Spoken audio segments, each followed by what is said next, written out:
Here's a short trip report about a 2-convoy trip up to Mount Skene in August 2023.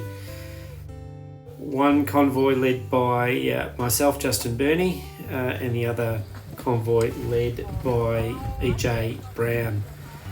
Here we are just as we've hit the snow line, and we've stopped to throw a snowball or two at each other and have a bit of morning tea. As you can see, plenty of parentis in this particular convoy. This is the convoy that I led. Had a great little stop here, not for very long. It was starting to get a little bit cold.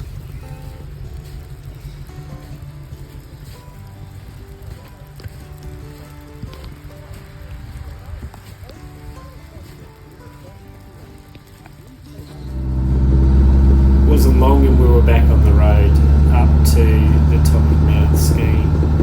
Where we are here, we're about a kilometre from the top of the mountain, so as you can see, some pretty good snow covering the ground. It was good fun, much better than what we got last year. It wasn't long until we were at the top.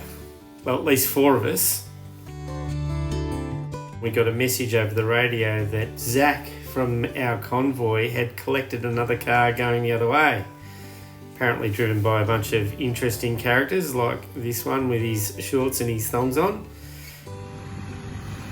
After about half an hour of trying in a couple of different ways to pull them out, they eventually were back on the road again.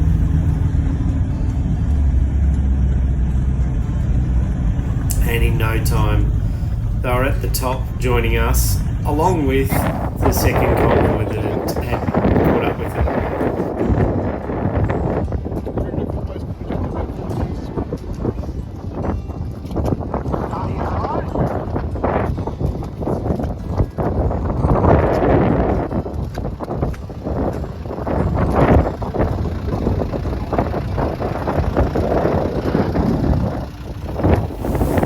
As you can see, a beautiful day on top of Mount Skene.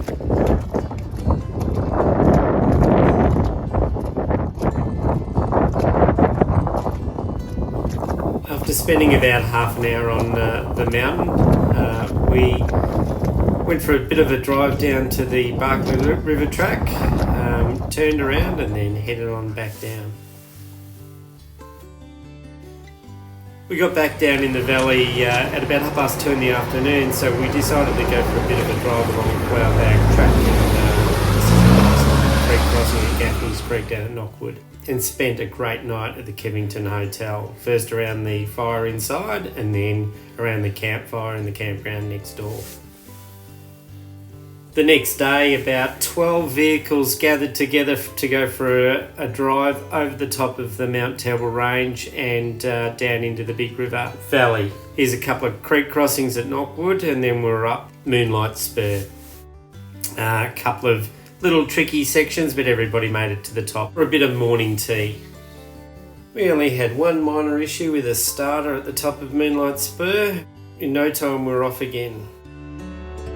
From there, it was a pretty easy drive out all the way back to Melbourne, and we're already looking forward to next year.